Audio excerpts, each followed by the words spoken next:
Subscribe to the channel for more tales like these.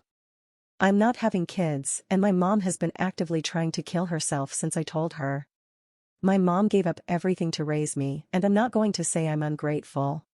She was 15 when I was born, and her parents tried to force her to abort and went so far as bringing her to a clinic, but she fought the orderlies and actually ended up in a juvenile detention for a chunk of her pregnancy, after which she was disowned by her family. Then, when the birth went badly, she ended up needing a hysterectomy, so I was her only kid, and basically ruined her dreams of having a big family and living the life she'd always been told she'd have. She worked hard to give me the things that she had growing up. I got the bedroom in our apartment, and she had the couch. She got a job working at a daycare, and with some government assistance and a lot of struggle, she was able to give me the kind of life that she said I was owed by blood. My bedtime stories were always about our family history, and some great thing or other that my ancestors did. She says we could trace our family history to the Mayflower, and that made us the original American blood. Her stories would always end with a fantasy about how, when I had kids, everything would be okay again, and we would get to have a real family and live happily ever after. I do not want kids. I don't like kids. I don't want to be pregnant. I don't want to go through all the shit my mom went through.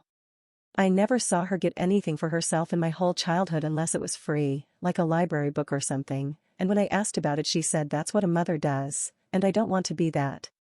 She runs her own daycare now, and she's always surrounded by kids, anyway, so when I told her my husband and I weren't planning on having any kids when we visited in Easter, I kind of figured she would be an adult about it. I mean, we're all adults now. She's in her 40s. This isn't the teenager who told me those fantasies, and I'm a person, I'm allowed to make my own decisions. She laughed at first, and then suddenly she was just staring at me with this hatred. I'll never forget the look on her face. It was never something I'd seen from her before, and she just asked what was it all for then, and got up and walked out. We got a call an hour later that she jumped off a bridge and was in the hospital. As soon as she woke up, she started raging and screaming at everyone to let her die, and she was placed under psychiatric hold, where she's been the past month. Every time I visit her, she begs me to let her die, and so I stopped going. I just can't see her like that. She hates me now, and she hates everything, and even though this woman never so much as raised her voice to me, they're saying she's been violent with everyone she comes in contact with, and all she does is ask to die. It's all she says. She wouldn't eat or drink unless they forced her. She tries to hurt herself with everything she gets and actually succeeded in damaging an eye badly. I can't sleep. I can't stop thinking about it. I thought she was happy. I thought she would be glad that I was happy. I have no idea how to cope with this, but I'm not going to have a baby just for her. It wouldn't be fair to me, and it wouldn't be fair to the baby. I just don't know how to stop feeling like I'm the one who did this to her. She did everything for me. She spent every moment from the time she was 15 years old trying to make my life good. She managed to pay for a private high school and have a college fund working in daycare, and I know how insane that is, and the toll it took on her. She's had a heart attack before, and I love her, I really do, but I don't know how to stop hating myself for something that I don't even think I did wrong. Update. She's been in the hold for a month, and everything just seems to be getting worse and worse. She lost the eye last week, and I'm certain she'll eventually manage it if nothing changes. And even if she doesn't manage it, what kind of a life is it to be under that much surveillance all the time? I just want my mom back. Top comments. First.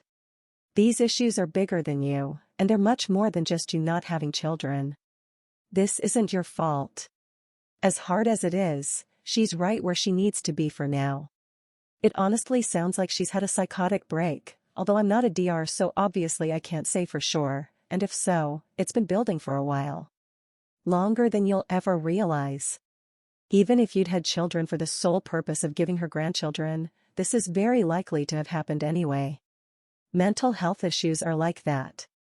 You may need to take a step back and find your own therapist to talk to. You've taken an emotional battering that few have the tools to deal with alone. I'm not saying abandon her entirely, but space out your visits so you have time to process and somewhat heal in between visits. You owe yourself that much. Second, you desperately need therapy because this is way above anyone Reddit's pay grade. I'm sorry you're dealing with this, but it sounds like your mom is already gone. The person who's left isn't the same mother you grew up with and wouldn't likely recover anyways even if you were to have children. Third, sounds like mom was planning to live vicariously through OP and experience the happy family life she never got. Her reaction of "then what was it all for?" really makes it sound like she sacrificed so much so OP could start a family more easily, not to make her happy, subconsciously I mean. And you have to imagine someone with that mentality would not respect boundaries. It's still incredibly sad what's happened though, but if you've struggled most of your life with the idea that you'll get to experience a big happy family one day and then it disappears, I think that would be enough to give anyone a full psychotic break.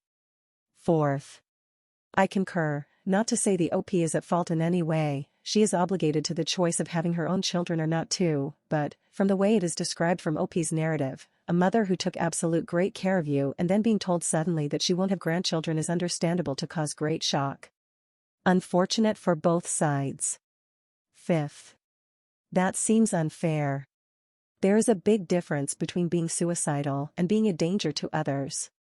From what OP describes, it sounds like their mom rapidly went through stages of grief from disbelief to anger.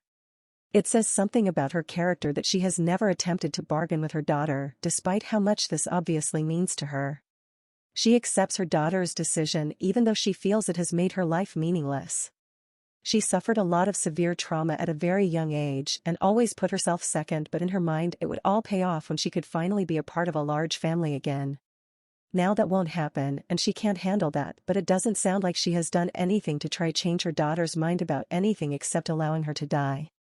The whole thing is heartbreaking really.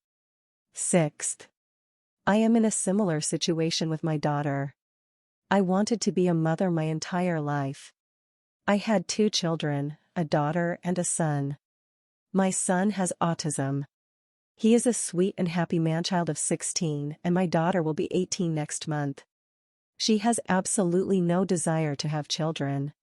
I took it personally at first. I was so sad, thinking somehow I did something to make motherhood look unappealing. But it isn't about me at all. She is like you and has no desire to ever go through a pregnancy. She loves kids, but she also has pretty wicked anxiety and OCD. She basically told me she didn't think she'd be able to handle if she had a child like herself or like her brother. She didn't think she would be a good parent to them, and didn't want to take the chance of messing them up. You are an entire individual who is separate from your mother. You are not required to live your life for her, nor is your choice to have or not have children something that should overtake her entire life. I feel like your mother has likely had difficulty with her mental health for years and has pinned her hopes on you. That is unhealthy, to say the least. The burden she has tried to place on you is not yours to bear. These were her hopes, her dreams, her expectations, not yours. This wound is self-inflicted and you cannot take responsibility for her current state. Please understand, this is absolutely not your fault. ETA, please seek therapy ASAP.